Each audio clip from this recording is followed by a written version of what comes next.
julio de 1980, donde se produce un sangriento golpe protagonizado por Luis García Meza Tejada y Luis Arce Gómez. En ese entonces, Marcelo Quiroga Santa Cruz fue herido y apresado por los militares durante el asalto a lo que fue en esa otrora la Central Obrera Boliviana. Luego quienes lo condujeron al Estado Mayor del Ejército y lo asesinaron, haciendo luego desaparecer sus restos.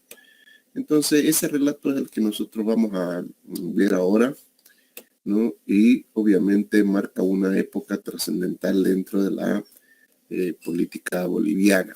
Y tal como hemos procedido en las anteriores sesiones, ustedes van a tomar apuntes en su cuaderno y luego al final de la sesión les voy a activar el formulario en la plataforma Moodle para que puedan responder a preguntas sobre esta sesión.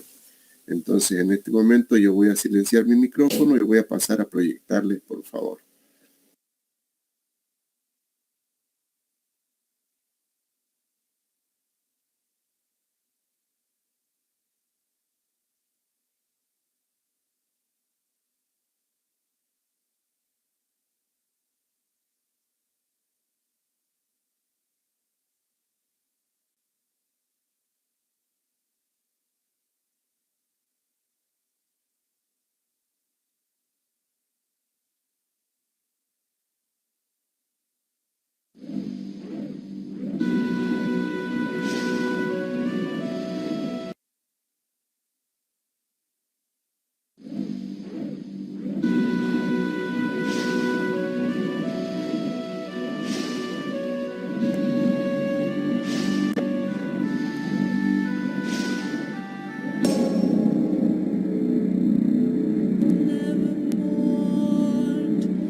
Bienvenidos.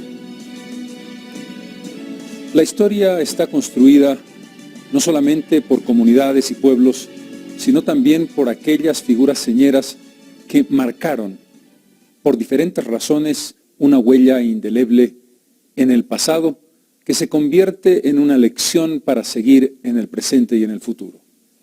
Es el caso de este programa, una figura que se convirtió en un emblema y en un símbolo. Marcelo Quiroga Santa Cruz. Marcelo Quiroga Santa Cruz es una de las personalidades más significativas de la historia política contemporánea del país, particularmente en el periodo que comienza en la década de los años 60 y que termina brutalmente un 17 de julio de 1980. Pero Marcelo Quiroga, como otras muchas figuras de la historia boliviana, no estuvo exclusivamente dedicado a la vida política.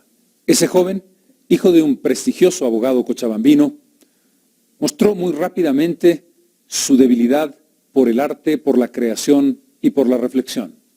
Devino en gran novelista con una obra crucial de la literatura contemporánea del país, Los Deshabitados. Se vinculó al cine, se vinculó a la reflexión intelectual en su conjunto, pero terminó atrapado por la política.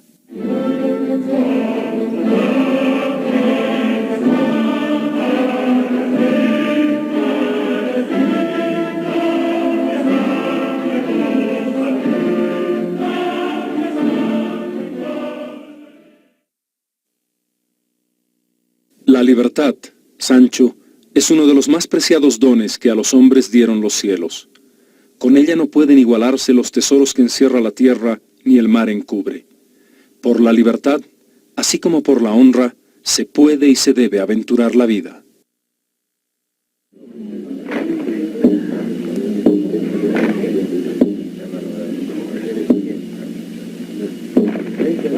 Con el libro. Bien,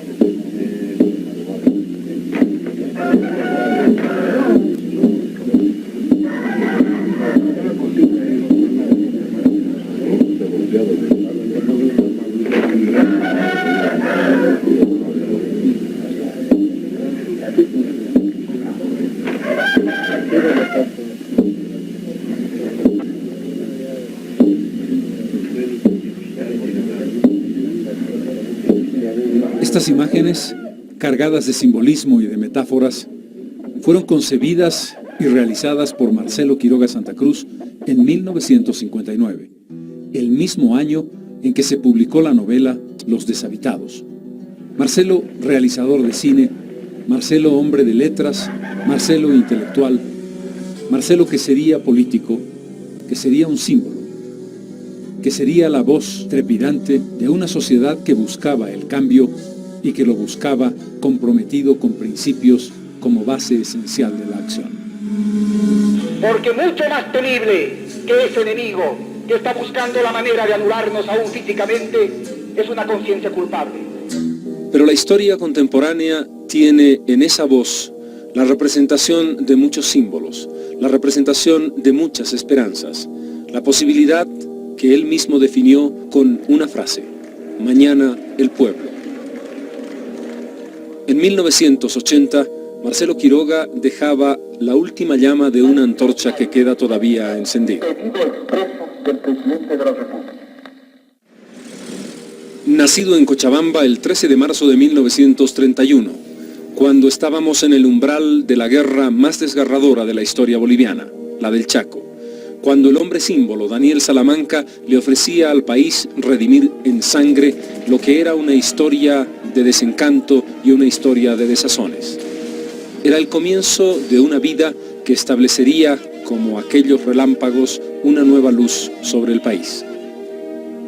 Hijo de don José Antonio Quiroga y de doña Elena Santa Cruz, su padre había trabajado nada más y nada menos, ironías de la vida y de la historia, que para la empresa de Simón Patiño, el símbolo paradigmático de la rosca, del superestado, de aquel poder sobre el poder que había que combatir desde las bases populares.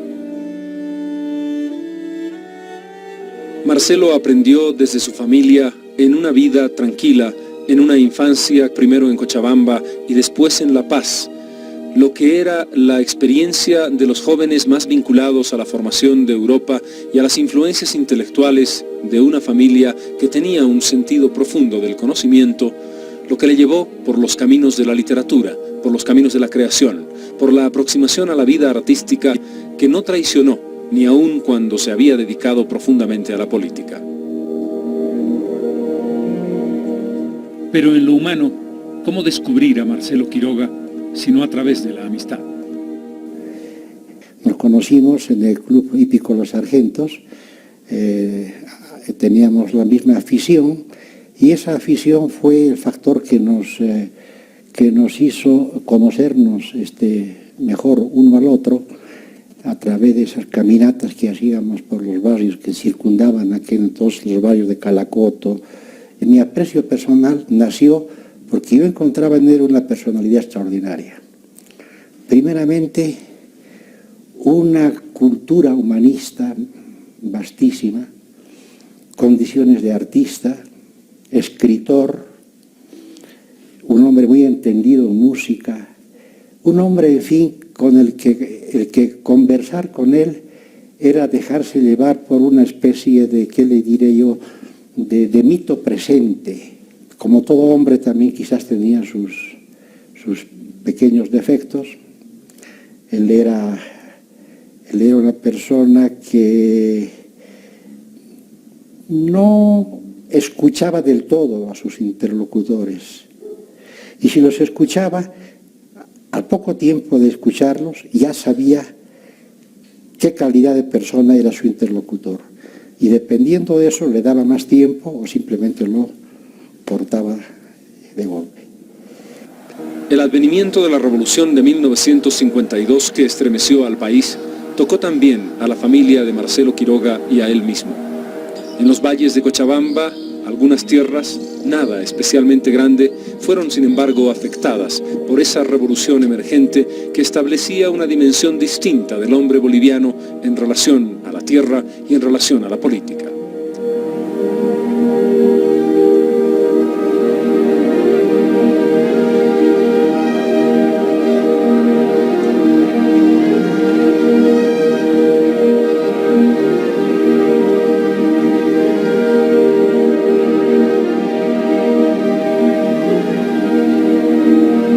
La histórica década de los años 50 fue decisiva en la vida de Marcelo Quiroga Santa Cruz.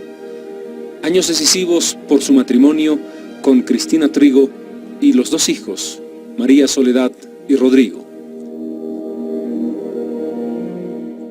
Marcelo era una persona realmente excepcional. Las cualidades que todos le conocen a él se expresaban también a nivel humano, familiar. Él tenía un gran amor, una gran ternura, una persona con una inteligencia muy vasta, muy comprensivo, y esto hacía que sea una persona con la que todos podían convivir con felicidad. Él realmente dedicaba un tiempo muy grande a conversar, a tener una relación familiar, colectiva, pero también a conversar con cada uno de nosotros. Teníamos posibilidad de hacer paseos, largas caminatas para conversar sobre temas distintos, cosas que me preocupaban a mí en esa época de adolescencia, temas también más generales que tenían que ver con la literatura, con el arte, con la política también, conversaciones que yo creo que me han dejado una riqueza muy grande. Años decisivos porque conoce de pronto, a través de ese proceso que tuvo sus más y sus menos, la relación directa con una lacerante realidad, porque comienza a formarse en los elementos básicos de la comprensión marxista, aunque de una manera todavía intuitiva, de lo que sería su posición militante de la década de los años 70. Decisivos por los estudios universitarios de Derecho y Filosofía y Letras, por sus viajes fuera del país, por su posibilidad de conocer una realidad desde otra perspectiva. Porque le permitirían un largo trabajo de catedrático universitario en universidades de Bolivia, Argentina, México, que influyó fuertemente en el mundo académico de la política y las ciencias sociales. Y finalmente, decisivos porque entonces, en 1959, publica una novela que haría también historia en nuestra literatura, Los deshabitados. Las 6 de la tarde. El padre Justiniano ha llegado a tiempo para oír el tañido de las campanas y ver el vuelo desordenado de las palomas frente a su ventana. Está sentado en un viejo sillón de cuero. Lo prefiere porque ha notado que éste le comunica un vago sentimiento de dignidad. Es esta sensación la que busca cuando llega y ocupa un sillón con aire de estudiada negligencia para recibir a esa hora hecha para la melancolía. Evidentemente hay un sentimiento de soledad común a todos los personajes, una cierta angustia metafísica en varios de ellos, una incomunicación que acentúa ese aislamiento torturante en todos ellos. Era un lector que había leído muchas veces a Proust, A la búsqueda del tiempo perdido. Luego, cuando uno hablaba sobre él de libros, pues inmediatamente se daba cuenta de que devoraba bibliotecas. Era un lector constante, permanente, no un lector que estuviera al tanto de las novedades editoriales, que estuviera buscando cosas nuevas. Era una persona que más bien tendía a regresar sobre las mismas lecturas y hacía muchas lecturas sobre cosas que había leído desde joven. Por ejemplo, Góngora, la obra poética de Góngora, que la leyó también muchísimas veces. Recuerdo que la obra de Rulfo también, Pedro Páramo, le pareció así de un enorme valor en la literatura latinoamericana.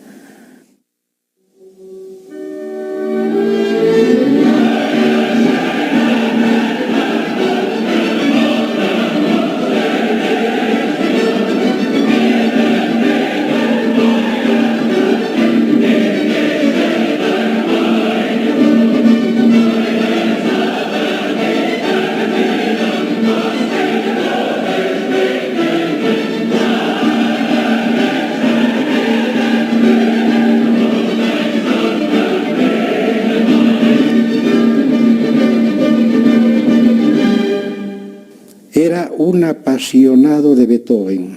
El himno de la alegría lo transformaba, porque lo único que le faltaba para compartir esa alegría de escuchar el himno de alegría era cantar en alemán. Pero el destino no había querido a Marcelo Quiroga Santa Cruz como un creador literario de la talla que anunciaba Los Deshabitados. Era la política y su compromiso directo con la sociedad boliviana lo que estaba a la vuelta de la esquina. Aunque al final tuvo que sacrificar su faceta y su quehacer literario y artístico por las necesidades y las demandas de la actividad política, pero creo que era una persona que recogía muy bien estas distintas facetas y que él era realmente todo eso. Es decir, yo no podría decir que él era más escritor que político, más político que escritor. Creo que eran ambas cosas o otras cosas más.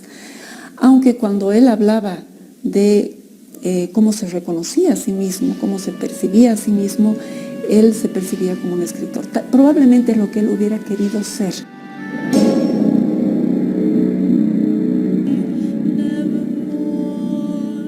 La influencia de la vida intelectual más profunda, Proust y Góngora, como decía un amigo y su propia hija, la música clásica y el himno a la alegría de Beethoven, como una suerte de gusto recurrente. ¿Cómo fue posible que ese intelectual de tanta influencia occidental y europea terminara tan vinculado a las aspiraciones más profundas del pueblo boliviano? Probablemente porque había un nivel de conciencia, de coherencia, de ejemplo personal que más allá de las ideas marcaría un momento importante de nuestra historia. La construcción de las ideas no es solamente un camino unívoco o es una atracción inmediata por aquello que te va a marcar a lo largo del tiempo. En el caso de Marcelo Quiroga, como en el de muchos otros políticos, hubo un tránsito desde una línea de compromiso democrático, incluso demoliberal, hasta una convicción marxista muy profunda cuando funda el Partido Socialista I. Y en el interín, en el tránsito entre ambos momentos, una visión nacional revolucionaria. Marcelo Quiroga va a ser protagonista de algunos hitos fundamentales. La interpelación como diputado independiente al gobierno del presidente Barrientos, adelantando lo que sería su compromiso y además una idea recurrente, el tema del petróleo. La nacionalización de la Gulf Oil Company como ministro de Minas y Petróleos de Alfredo Obando Candia. Tras la fundación del Partido Socialista y el exilio, el retorno en la reapertura democrática y un momento crucial para el país y para él, el juicio a la dictadura de Hugo Banzer Suárez.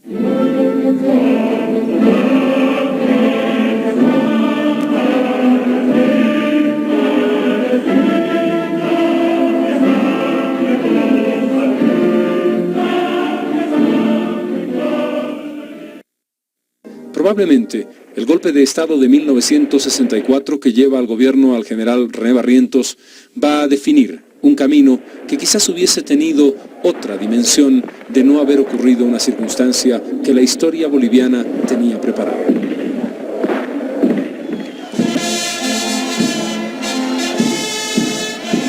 El surgimiento del militarismo, protagonizado por René Barrientos Ortuño primero y Alfredo Obando después, establecerían para Marcelo Quiroga primero la experiencia periodística del Sol, breve pero intensa, en la que los perfiles de la denuncia y los perfiles del compromiso se establecían nítidamente en ese periódico.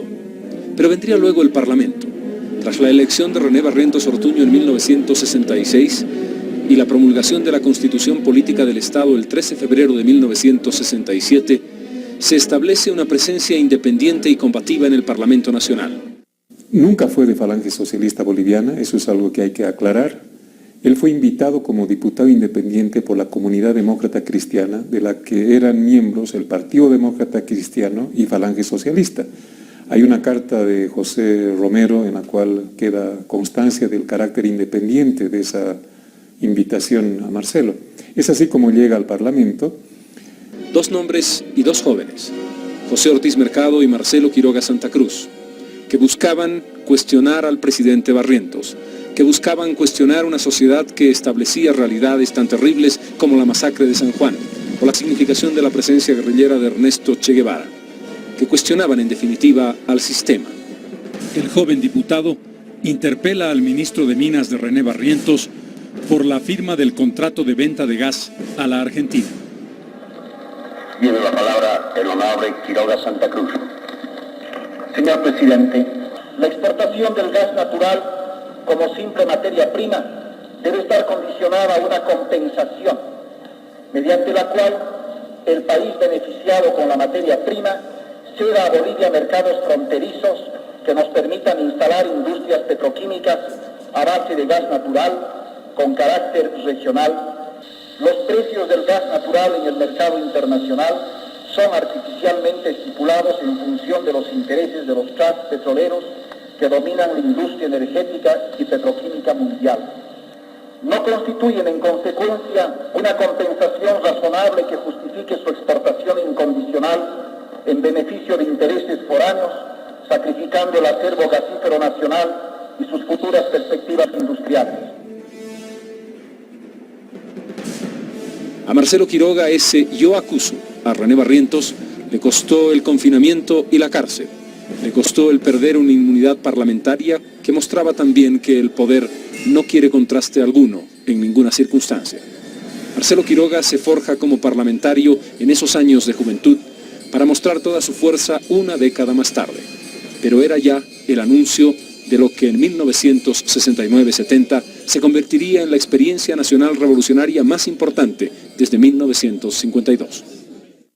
Y a partir del año 66, un poco antes, Marcelo se comienza a vincular a la intelectualidad progresista de ese momento, de Sergio Almaraz Paz, René Zabaleta y otras figuras de entonces. Y es ahí que él comienza a hacer un estudio cada vez más serio, más sistemático del marxismo y termina finalmente en el año 71 fundando el Partido Socialista bajo la doctrina socialista, ¿no? bajo el marxismo. Hay por lo tanto una trayectoria que no diré que va de la derecha hacia la izquierda, pero va de una posición demócrata, una posición democrática que reconoce ciertos principios de liberalismo, hacia una adscripción cada vez más clara sobre lo que él llamaba el campo popular y en su expresión ideológica en el marxismo. El 26 de septiembre de 1969 es derrocado el presidente constitucional Luis Adolfo Siles Salinas. Lo sustituye el general Alfredo Obando, que tiene que mostrarle al país una razón muy importante para justificar esa acción. El nombramiento de un joven gabinete de intelectuales y combatientes luchadores desde el punto de vista de las ideas de izquierda establece ya una nueva relación. Allí estaba Marcelo Quiroga Santa Cruz como ministro de Minas y Petróleos. Muy pocos días después, el 17 de octubre, el gobierno hace conocer una medida que sacude a la nación y a los Estados Unidos: la nacionalización de la Gulf Oil Company y la reversión de todas esas propiedades a la empresa estatal del petróleo. El inspirador se llamaba Marcelo Quiroga Santa Cruz. Marcelo Quiroga Santa Cruz es el impulsor, el generador de la idea, el que reúne a los civiles, el que planifica, el que impulsa, el que no pierde en ningún momento el coraje necesario para hacer frente a estas circunstancias difíciles. La figura central en este proceso fue Marcelo. El registro histórico de ese acontecimiento le cupo al cineasta Antonio Eguino, miembro del grupo Ucamau, con una película cuyo nombre lo dice todo: Basta. El entonces ministro de Economía, coronel Edmundo Valencia, que daban a entender que tal vez era mejor reconsiderar la medida y que las consecuencias podrían ser muy drásticas para el país. Ante ese temor de que esta idea se esparciera y al final no dictáramos el decreto, entonces se precipitó y Marcelo Quiroga, a fin de que de una vez por todas saliera a la luz pública, hizo unas declaraciones de prensa.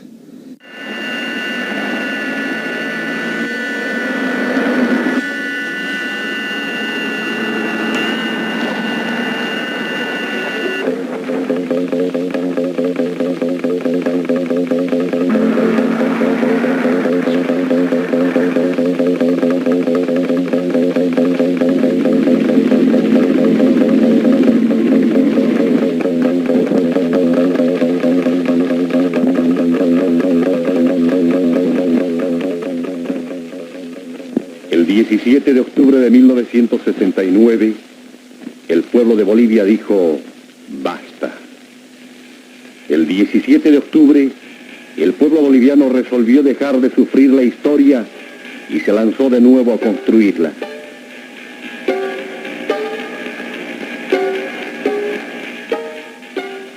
Tú, asesina doméstica, tú, asesina extranjera, tú, conspiradora internacional, tú, conjunto de vándalos y ladrones de este continente, sal de Sudamérica. Esto le dijo un senador norteamericano a la Standard Oil cuando la guerra del Chaco. Esto le decimos ahora a la GULF. Sergio Almaraz señaló, el Código del Petróleo y la presencia de GULF en Bolivia significa la liquidación de yacimientos petrolíferos fiscales bolivianos. Humberto Vázquez Machicado condenó el carácter antiboliviano del Código. Desde el Parlamento y la radio, Marcelo Quiroga Santa Cruz denunciaba la entrega. El pueblo sabía que si perdía el gas y el petróleo, estaba perdiendo su dignidad.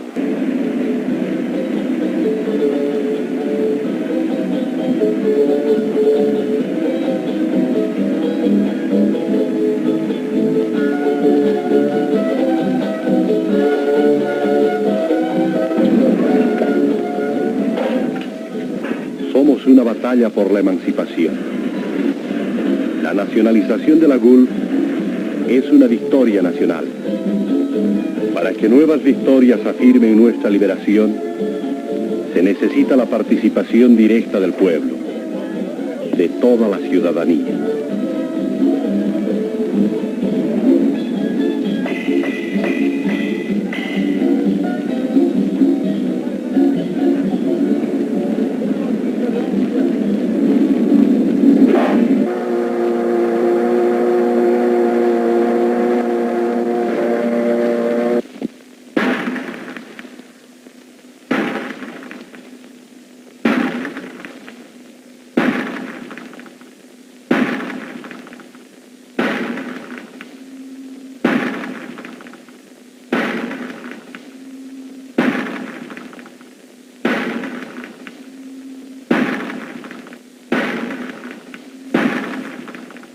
La nacionalización de la GALF, sin embargo, había sido planteada aceptando una compensación por la expropiación de los bienes que quedaron en propiedad del Estado, y Bolivia pagó varios millones de dólares por ese concepto. Estaba contemplada dentro del decreto ley, porque era una utopía el no pagar. No sabíamos realmente cercenado nosotros mismos. Y eso es lo que las fuerzas de la izquierda extrema, con la característica que siempre tienen de ir a cosas totalmente irreales, decían que no hay que pagar. Pero la historia tiene sus propios designios. En 1970, el entonces ministro de Energía e Hidrocarburos, Marcelo Quiroga, muestra sus diferencias con el ministro del Interior, el coronel Juan Ayoroa Ayoroa. El gobierno de Obando sufre serias tensiones. Hay violencia externa. Las guerrillas de Teoponte son terriblemente aniquiladas y Marcelo Quiroga renuncia. Sería la última vez que estaría ligado al poder del Estado. Sufrió el gobierno demasiadas presiones y tuvo que virar notablemente. En esta época Marcelo decidió ya renunciar al ministerio porque vio que era imposible avanzar en sentido del interés nacional y popular. Inmediatamente después de su renuncia, ese gobierno cambió diametralmente. Marcelo renuncia por las presiones del grupo derechista del ejército y finalmente Obando decide renunciar. Yo le redacté la renuncia a pedido suyo y lo acompañamos con los ministros Bonifaz y Quintanilla al asilo en la Embajada Argentina. No sabíamos qué iba a suceder.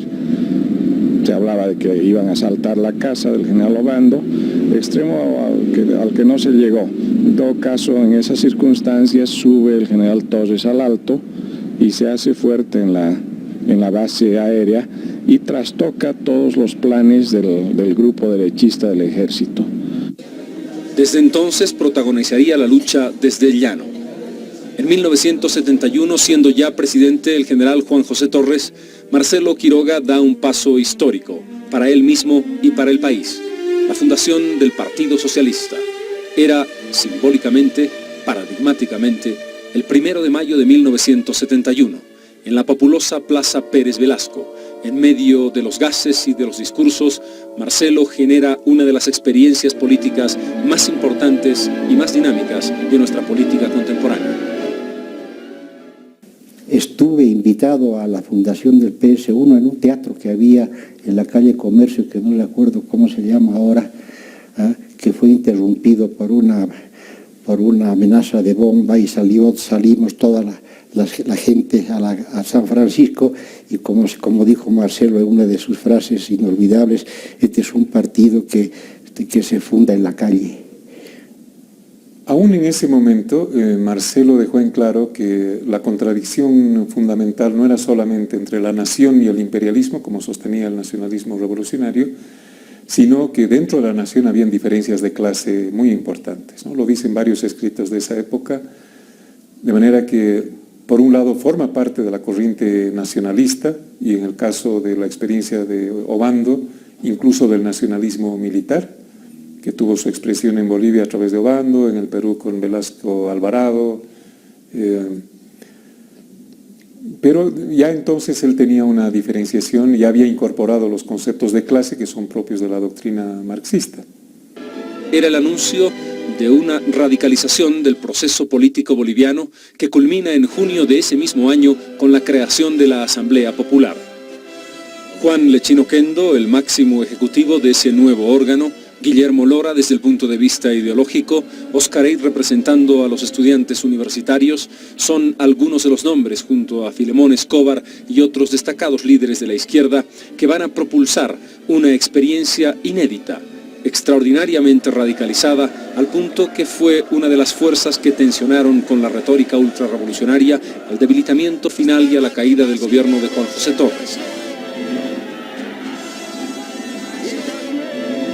El 21 de agosto de 1971, el coronel Hugo Banzer Suárez se hace del poder, apoyado por los sectores conservadores, la empresa privada, los partidos tradicionales aliados paradójicamente, Falange Socialista Boliviana y el Movimiento Nacionalista Revolucionario, la estructura de un nuevo poder desde la derecha en la reconstrucción de una versión militarista del nacionalismo. El general Banzer establece 7 años de gobierno férreo, una dictadura que en sus primeros momentos tuvo el ejercicio de la violencia y la restricción y el no respeto a las libertades de los ciudadanos como uno de sus elementos más importantes. Cierre de las universidades, prohibición de los sindicatos, violencia ejercida contra los sectores de oposición determinan la constitución de una nueva etapa histórica del país.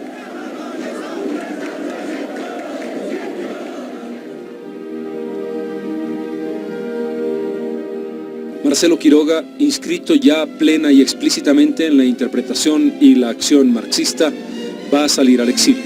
Primero a Chile, al Chile revolucionario de Allende, luego a la Argentina. Tiene que salir de ese país por las amenazas de la AAA.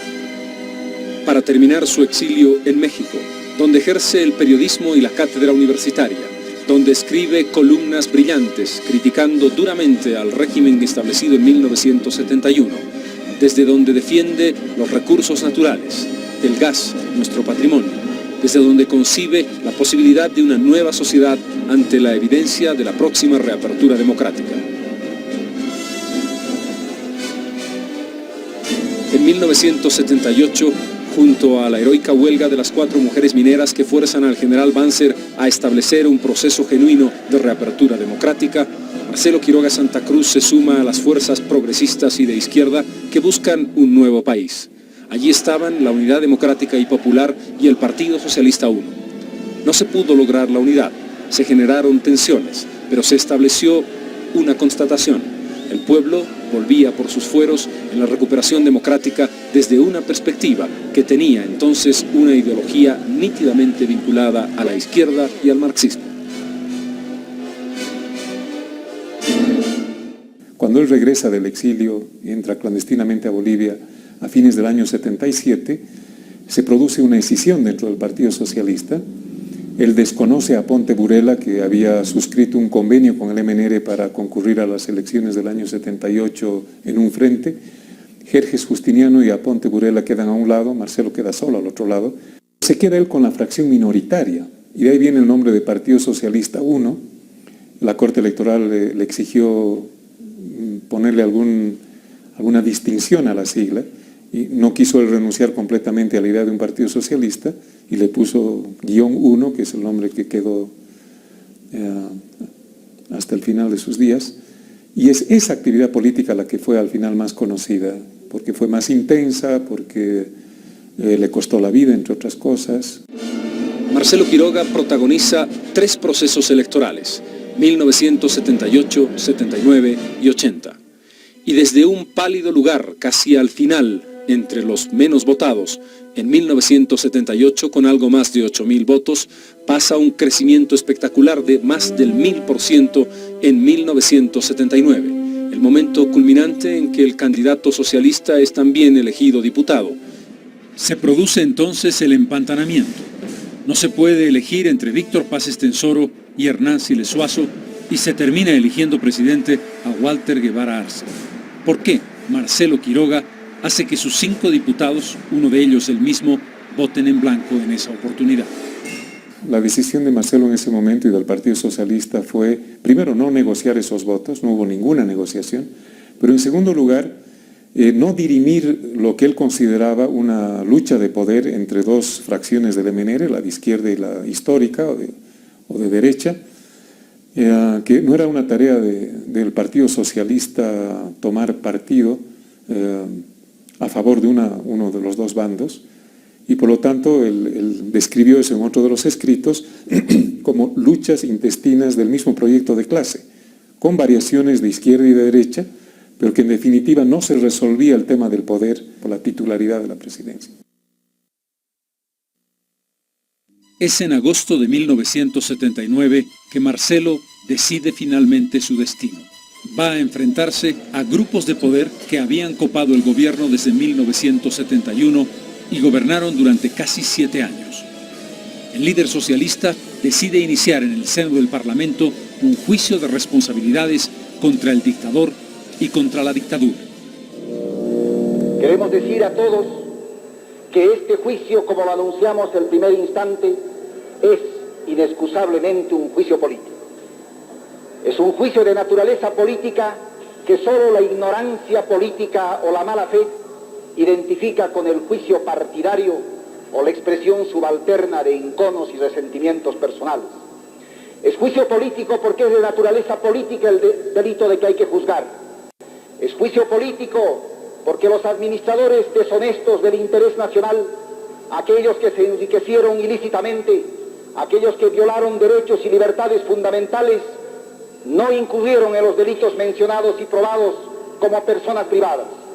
Lo hicieron en el ejercicio de funciones públicas. Tenía el fuego en la palabra. Primero en 1967 y luego en 1979, Marcelo Quiroga Santa Cruz, con voz encendida y sobre todo con la transparencia de la honestidad, se jugó la vida desde su curul en la Cámara de Diputados. Es uno de los momentos más importantes del parlamentarismo boliviano en el siglo XX. Marcelo Quiroga vuelve a hacer escuchar su voz vibrante en esos días. Su pliego acusatorio contra Banzer incluía el emplear el poder invocando la representación de las Fuerzas Armadas que monopolizó en beneficio propio y de quienes le seguían. Lesiones a la integridad económica de Bolivia con una ley de hidrocarburos contraria al interés nacional. Venta de tierras fiscales en beneficio propio. Incentivo de inmigración racista a Bolivia. Detención, exilio y desaparición de opositores al régimen. Violación a la libertad de prensa. Asesinatos a sus ex colaboradores Andrés Selichop y Joaquín Centeno Anaya. Negociaciones con Chile contrarias al interés nacional y delitos contra la seguridad, soberanía e integridad de Bolivia. 17 horas. Digo, le pregunto si hay algún equipo, porque en este momento mis apoderados y seguramente miembros de la brigada parlamentaria de ADN están haciendo la defensa, el juicio de responsabilidades.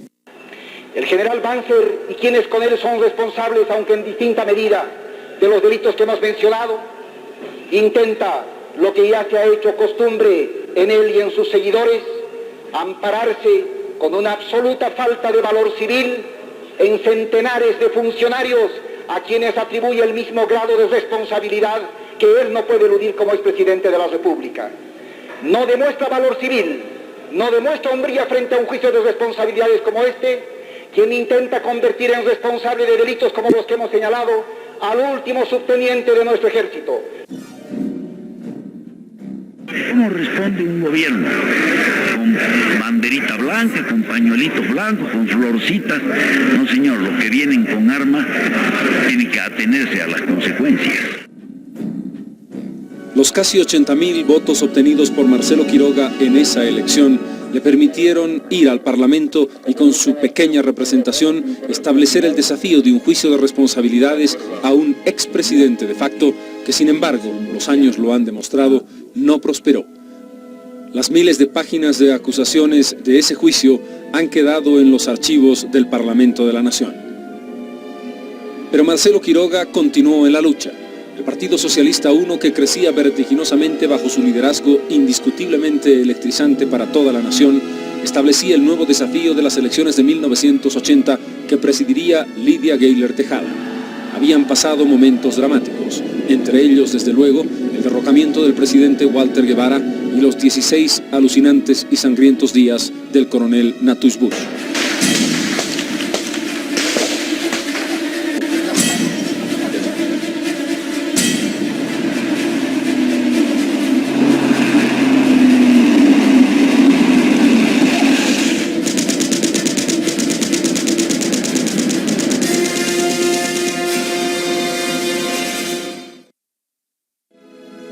En la Navidad de 1979, pocos meses antes de su muerte, el canal estatal de televisión entrevistaba a Marcelo Quiroga sobre su interpretación de la figura de Cristo.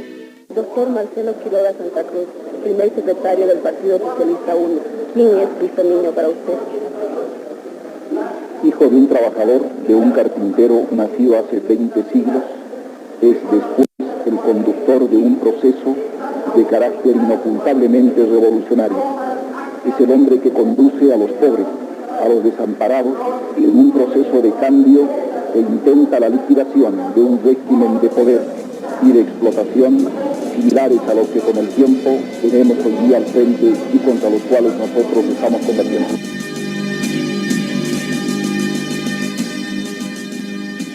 Estamos en una Bolivia polarizada, entre quienes están buscando la democracia en el sentido más tradicional, y quienes creen que la democracia es simplemente un instrumento, un tránsito hacia un destino final, el socialismo. Allí se adscribe precisamente Marcelo Quiroga Santa Cruz. Pero pasarían muchas cosas en el interín. Más allá de la coherencia y de la fuerza de ese discurso convincente, había una línea indeclinable. En cambio, muchos que comenzaron en las líneas más radicales y en las posiciones más intransigentes, acabaron después, al final de ese arco hacia la democracia, traicionando sus ideas. No fue el caso de Marcelo. Es la víspera del camino al martirio, del camino al mito, del camino al símbolo. Es el momento de la amenaza, es el día o los días ominosos en que ese hombre que defiende la libertad, la democracia y un camino hacia una sociedad mejor, tiene sobre su espalda la sombra de quienes quieren aniquilarlo y van a hacerlo el aciago 17 de julio de 1980.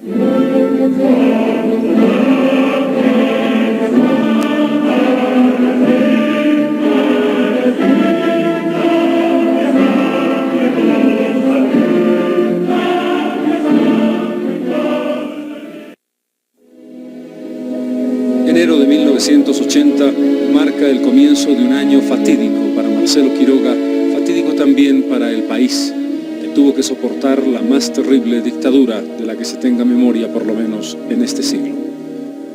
Año de turbulencias hasta el mes de julio, año de tensiones, en los que la presidenta Gayler tiene que bandear un temporal para lograr llegar a junio, al día de las elecciones. Pero la violencia está campeando. El asesinato de Luis Espinal,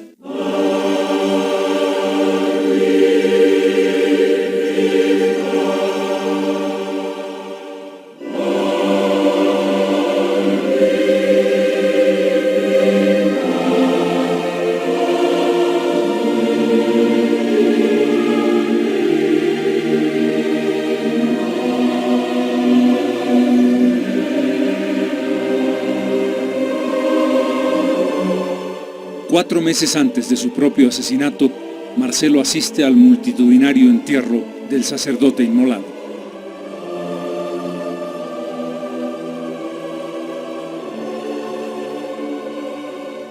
Siempre enfrentó con una valentía increíble los ataques personales, amenazas por teléfono a él, a la familia. Siempre enfrentó con valentía todo lo que le vino como un torrente de una masa de odio, de decir, bueno, aquí me van a matar. Sabía que no podía hacer prácticamente nada para evitar que lo maten. Es decir, que si había la determinación de liquidarlo, la gente que encargada de hacer eso se iba a dar modos de encontrarlo y de ejecutarlo. Y eso es más o menos lo que pasó. Era una persona sumamente vital, con una gran capacidad de disfrutar la vida, una persona muy optimista, muy positiva. En toda mi vida, todos los años que compartimos, yo nunca lo vi decaído ni deprimido, aún en circunstancias muy difíciles, con muchos problemas de distinta naturaleza, con muchas amenazas y corriendo enormes riesgos. Veía la muerte como, que yo recuerde, como una etapa necesaria, una cosa que íbamos a vivir todos nosotros en algún momento, y para la que uno tenía que prepararse con lucidez. Uno tenía que enfrentar, no esquivar, no rehuir. Incluso yo recuerdo haber conversado en algunas ocasiones con él sobre la importancia de pensar en la muerte y hablar de la muerte.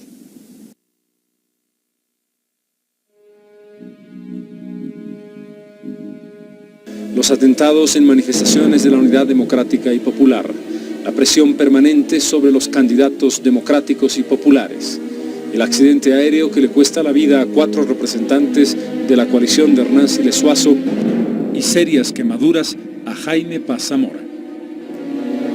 Marcelo Quiroga está, sin embargo, esperando las elecciones, seguro de un éxito que efectivamente llegaría. Nuestro partido no tendrá en estas elecciones un solo voto prestado y por lo tanto será la votación nuestra la más consciente, la más lúcidamente comprometida con un proyecto político definido como es el nuestro. Pero el 22 de junio de 1980 llegaba la sentencia en la voz del que sería dictador Luis García Meza, quien decía: no se puede tolerar más esos ataques, esos insultos a las Fuerzas Armadas, como es el caso de Marcelo Quiroga Santa Cruz, que sin saber nada se ocupa de la vida económica y organizativa de la institución armada. A ese señor, las Fuerzas Armadas sabrán ponerle en su lugar, y yo como hombre. Al día siguiente, el líder socialista respondía valientemente: en cuanto a la amenaza de agresión física que con propósitos intimidatorios formula el general García Meza, debo aclarar que si bien no ignoro la demostrada peligrosidad de la misma, estoy como siempre resuelto a defender mi honra, mi vida y la de los míos.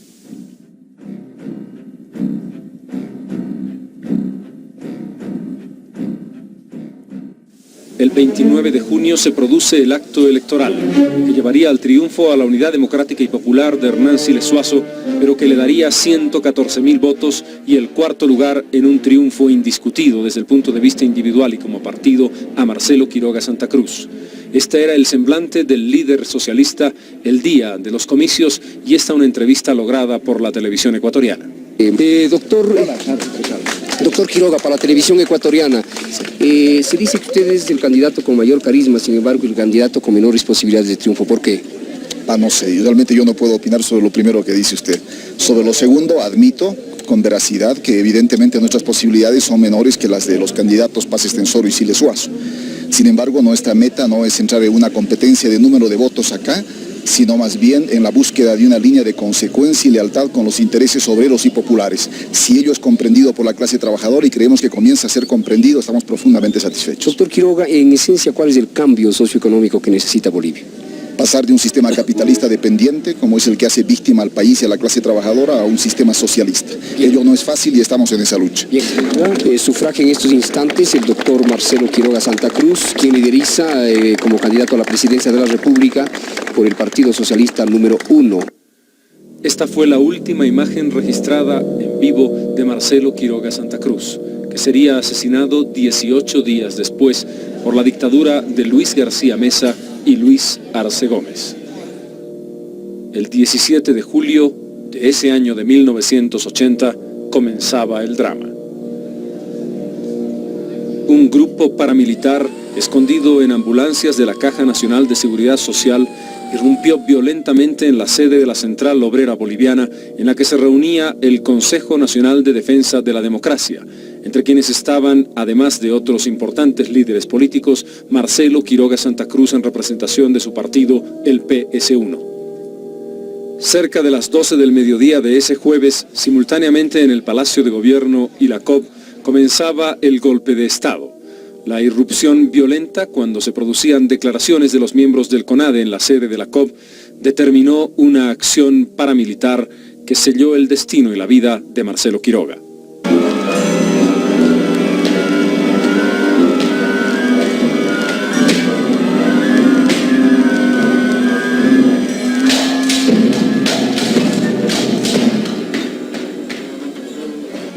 Al bajar, creo, el primer escalón y estar ya ingresando al segundo escalón, escucho, y en este momento tengo muy fielmente en mente el rostro, la vestimenta de una de las personas que identifica a Marcelo. Dice, ahí está Quiroga Santa Cruz. Entonces inmediatamente él es separado, pero fue instantáneo, fue cosa de segundos cuando se lo aparta Marcelo de las filas, que otra persona que está con la metralleta en la mano, que en este momento también lo tengo bastante identificado en la mente, en el que hizo una dispara inmediato, de inmediato, fue una ráfaga. Recuerdo y veo deshilacharse el saco, la vestimenta de Marcelo con el impacto ese, nada más, no recuerdo sangre, no recuerdo incluso haberlo visto ya caer exactamente. Incluso yo después me llego a enterar de que la misma ráfaga que asesina a Marcelo Quiroga es posiblemente la ráfaga que asesina también a Flores, que va delante de Marcelo.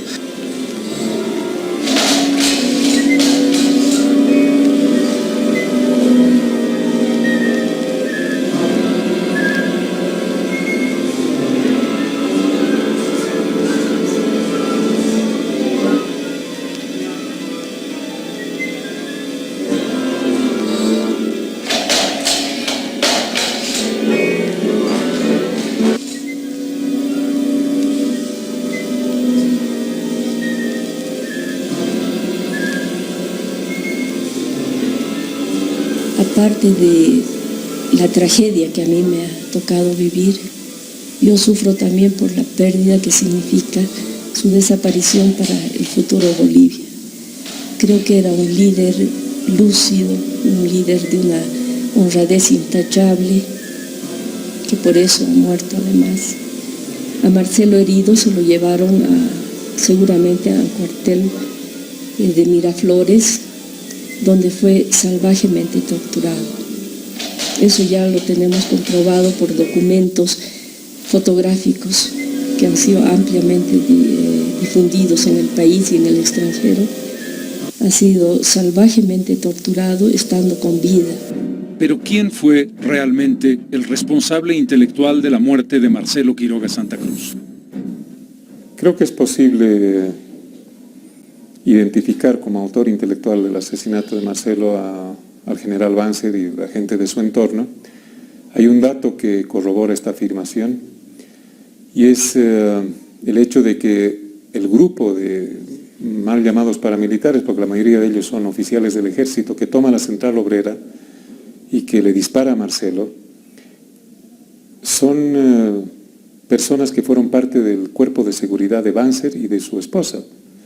En el caso de Killer Molina, Froilán Molina, estuvo 5 años a cargo de la seguridad de la primera dama, y en el caso de Pizarro estuvo durante 7 años a cargo de la seguridad de Banzer. Estos oficiales se reagruparon pocos días antes del golpe, y según testimonios de alguna otra gente que participó en los comandos, este grupo aparece a último momento y toma la responsabilidad de secuestrar a las personas que estaban reunidas en la Central Obrera Boliviana. Por si esto fuera poco, el 2 de septiembre de 1980, el coronel Luis Arce Gómez responde al pedido de la familia de devolución del cadáver de Marcelo Quiroga, puesto que con anterioridad el gobierno había anunciado a la prensa que no pudo dar con el paradero del cadáver del señor Quiroga Santa Cruz, sintiendo no poder proporcionarle ninguna información al respecto, saluda a usted con especial consideración. Junto con el pequeño paquete de cenizas se entregó el reloj y el anillo de Marcelo. Y efectivamente el reloj y el anillo eran suyos. No tenemos en cambio la certeza de que esas cenizas son de él. En 1997, el gobierno instruye una investigación para averiguar sobre el paradero de los restos de Marcelo Quiroga. La palabra desaparecido es uno de los legados más dramáticos de las dictaduras de los años 70 y 80 en América del Sur. ¿Qué ha pasado con los restos de Marcelo? Tras lo acontecido en el Estado Mayor, todo se convierte en bruma y especulación. Sacan 2 cadáveres de allá. ¿Usted se dio cuenta de quién era? No, en un principio no. Pero después sí. Después sí. ¿Cómo? Perdón, ¿alguien los identificó? Sí, uno de mis camaradas lo vio, especialmente al señor Quiroga Santa Cruz, y del señor también posteriormente nos dimos cuenta que era el honorable Flores. ¿Qué hicieron con los cadáveres? Una vez que se los ha rescatado de ese lugar donde habían sido arrojados, los llevamos a la morgue del Hospital General. Estuvimos en Mayasa hace algunos días, hace unas semanas. ¿Eso será parte de un show que está haciendo todavía la gente del 80? Creemos que sí. Creemos que al menos personalmente pienso que ellos, tengo la seguridad de que esta gente manipuló los cadáveres, esto es evidente. Lo que no creo es que haya manipulado en esa situación. Yo en la historia de Mayasa no creo, y creo que más bien son ellos quienes hicieron el enterramiento. Hay distintas versiones, algunas de ellas contradictorias, otras muy afines. Por varios testimonios creemos que se hizo el intento de quemar el cuerpo de Marcelo y ese objetivo no se pudo consumar porque no hay posibilidades de hacer eso en poco tiempo a la intemperie. Y por lo tanto que habrían suspendido la quema y habrían tomado una muestra de las cenizas, y a partir de ahí es un misterio de qué hicieron con sus restos. Hemos escuchado a lo largo de estos años una infinidad de testimonios. Lo que queremos nosotros es que algún rato aparezca algún oficial, un militar, con el valor civil suficiente para decir exactamente qué es lo que pasó. Hay al menos una docena de personas que saben con exactitud qué es lo que ocurrió. La dictadura había apuntado certeramente. Una de las mentes más lúcidas del país fue apagada, aunque no sus ideas, en ese 17 de julio. En el momento culminante, cuando Marcelo Quiroga planteaba todas sus posibilidades y toda su potencialidad política en favor de la nación, cuando establecía un punto de referencia nítido, sólido e inquebrantable de la izquierda, llega ese cruel asesinato.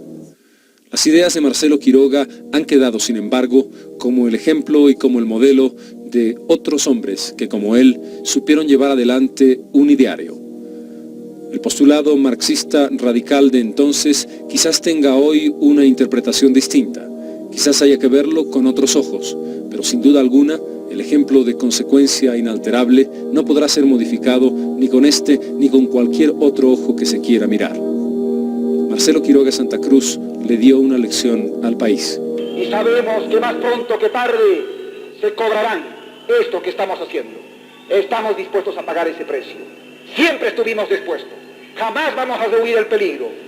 Porque mucho más temible que ese enemigo que está buscando la manera de anularnos aún físicamente es una conciencia culpable.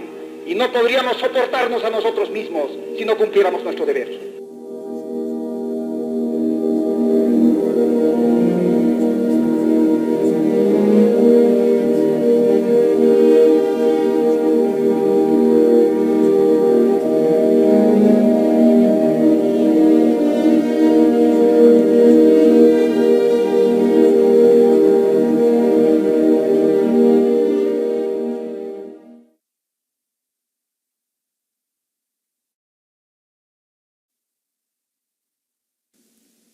más allá de las ideas, más allá de las convicciones ideológicas, más allá de un determinado discurso, Marcelo representa la consistencia indeclinable de un espíritu que es capaz de demostrar honestidad, que es capaz de ser coherente entre lo que se dice y lo que se hace, que es capaz de entregar lo más importante que se tiene, la vida, en aras de una sociedad mejor dentro de un contexto de libertad y democracia.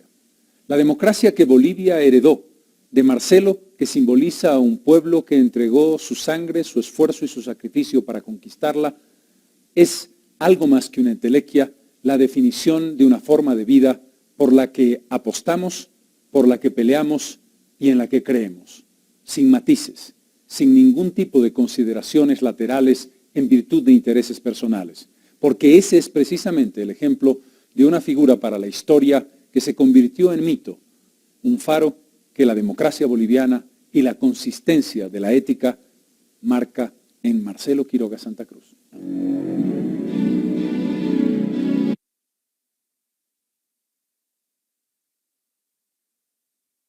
Bien, compañeros, con esto hemos dado por finalizado la sesión. En 3 minutos, a las 18, va a estar activado el formulario en la plataforma. Que tengan buenas tardes, nos vemos la siguiente.